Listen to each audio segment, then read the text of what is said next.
मैं हूं आपके साथ अंजलि और आप देख रहे हैं क्रांति बुलेटिन। तो चलिए शुरुआत करते हैं आज की मुख्य खबरों से। त्रिस्तरीय पंचायत चुनाव की घोषणा होने के बाद पंचायत क्षेत्रों में सरगर्मियां शुरू हो गई है, जहां पर पूर्व में रहे प्रधान अपने कामों को गिनाकर जनता के बीच में जाने के लिए तैयार खड़े हैं।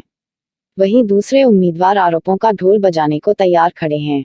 आपको बता दें कि रावली महदूद में प्रधान पद की दावेदारी करने वाले संजय पाल ने पूर्व प्रधान पति प्रमोद कुमार पर आरोप करने शुरू कर दिए हैं। उन्होंने कहा कि पूर्व प्रधान पति प्रमोद कुमार ने 4,000 रुपए प्रतिमाह का आय प्रमाण पत्र बना करके अपने बच्चों का एडमिशन एक जाने माने स्कूल में 25% गरीबी कोटे में कराया है, जबकि प्रमोद कुमार के पास अपना कई मंजिला घर, साथ में ही कई गाड़ियां और प्रॉपर्टी वर्तमान में है। गरीब बच्चों का अधिकार छीन करके पूर्व प्रधान पति प्रमोद कुमार ने अपने बच्चे का एडमिशन जाने माने स्कूल में फर्जीवाड़ा करके कराया है। रावली महदूद की जनता इनको अच्छी तरीके से जान गई है और वह आने वाले इस चुनाव में करारा जवाब देगी। देखो, मेरा नाम संजय पाल है और मैं ग्राम पंचायत रावली महदूद में प्रधान पद का बावल दावेदार हूँ।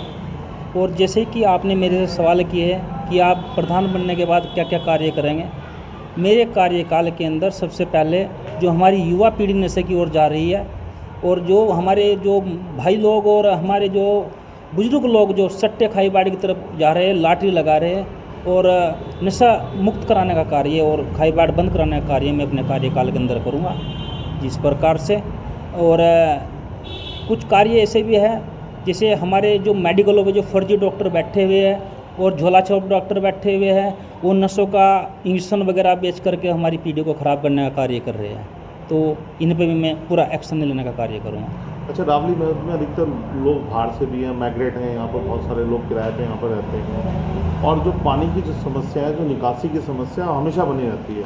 क्या लगता है कि पूर्व प्रधान ने कोई ऐसा कोई काम, ठोस काम किया है कि जिससे ये समस्या दूर हुई है? देखो, हमारे यहाँ कोई पानी की निकासी करना कोई बड़ी बात नहीं है। ये तो मैं कह रहा हूँ कि ग्राम प्रधान एक ग्राम सभा का एक अध्यक्ष होता है, गांव उसका एक परिवार होता है, और उसके सामने इतनी बड़ी पंचायत में और इतना बड़ा अमाउंट सरकार से मिलने के बाद, केंद्र सरकार से, राज्य सरकार से 2-2 निधियों के बाद भी, और पानी की निकासी करना जो कोई बड़ा खेल नहीं है। लेकिन वो खाली फॉरवर्डिंग के लिए काम किया है। हमारी ग्राम पंचायत पूर्व में जो नीरजा कश्यप यहाँ रही है, उसके मैं सीधा कहता हूँ कि उनके जो पति और जेठ, उन्होंने तो खाली यहाँ पे एक नशा को बढ़ावा देने का काम किया है। और जो निकासी की जो बात कर रहे हैं, निकासी ज़्यादा बड़ी बात नहीं है, क्योंकि नाला बन जाएगा तो निकासी खुद हो जाएगी, लेकिन उनके उसमें कोई नाला वाला तो बना नहीं है। कुछ सड़कें बनी हैं जो इस प्रकार से बनी है कि आगे आगे बनती चली गई और 5-10 दिन बाद वो टूटती चली गई। जब भी कोई नेता चुनाव से पहले वादे करते हैं पर खड़े नहीं उतरते, विकास जरूर होता है, चाहे भले ही नेताओं का अपना विकास क्यों ना हो, पर जनता का विकास कभी देखने को नहीं मिलता। ऐसी कोई 5 काम आप गिनवा दीजिएगा कि प्रधान बनने पे आप ये सबसे पहले करेंगे। देखो, विकास की मैं यदि बात करता हूँ, सबसे पहले तो मैं ये चाहता हूँ कि मेरे गांव के अंदर पहला कार्य तो ये रहेगा कि मेरे कार्यकाल के अंदर पूरी ग्राम पंचायत रावली महदूद में आसपास की कॉलोनी में जो भी मेरी पंचायत के लगे हुए हैं, मैं अपने सफाई कर्मी लगा करके स्वच्छता अभियान चलाने का कार्य करूँगा। दूसरी बात ये है, ये जो बातें उठ रही हैं, जो पूर्व प्रधान है प्रमोद कुमार के बारे में होती है कि उन्होंने भ्रष्टाचार भी करा है, तो क्या है वो? देखो, बातें उभरी नहीं है, ये बातें बहुत सच है।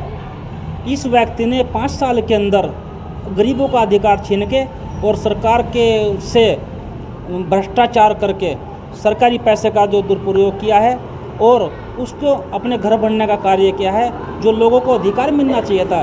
जैसे मैं बात करता हूँ कि हमारे यहाँ इस गांव के अंदर बहुत गरीब तबके के व्यक्ति हैं जिनके बच्चे अच्छे स्कूल में पढ़ने चाहिए थे, वो बेचारे आप पाठशाला नंबर 2 में पढ़ के अपना गुजारा कर रहे हैं। लेकिन जो अधिकार की मैं बात कर रहा हूँ कि अधिकार किस प्रकार से छीना गया है, भाई साहब, एक DPS स्कूल हमारे यहाँ है जो केंद्र सरकार से ITR के तहत 25% गरीबी बच्चों का जो एक अधिकार दिया जाता है उनको पढ़ने का, ताकि गरीब का बच्चा पढ़ के एक अधिकारी बने।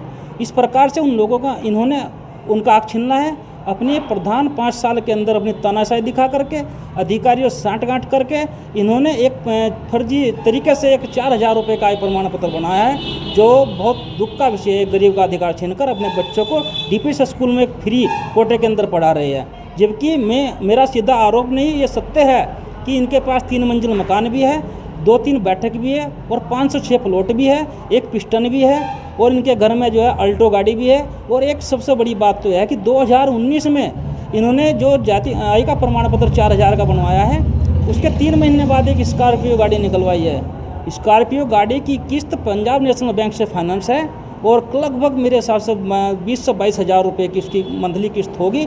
लेकिन क्या है, ये पूरी तरीके से फर्जीवाड़ा किया है इन्होंने। इनको अब की बार जनता इस चुनाव में जवाब दे रही है, इसलिए ये रात रात को घूमते, दिन में नहीं जाते, दिन को इनको डर लग रहा है। तो ये सोचने का विषय है। मैं अपनी बात करता हूँ, मैं ग्राम पंचायत रावली मैच से जिस प्रकार से मैंने बताया कि ग्राम पंचायत प्रधान पद का बर्बल दावेदार हूँ, मुझे जनता जनार्दन का, सर्वे समाज का मुझे आशीर्वाद है और लोगों की यही नीति टिकी है कि हमारा जो विकास कर सकता है, भला कर सकता है, गरीब हक दिवा सकता है, तो सिर्फ एक संजय पाल दिला सकता है। बहुत बढ़िया। फिर ऐसे ही बड़ी खबरों के साथ, तब तक के लिए नमस्कार और देखते रहिए क्रांति बुलेटिन।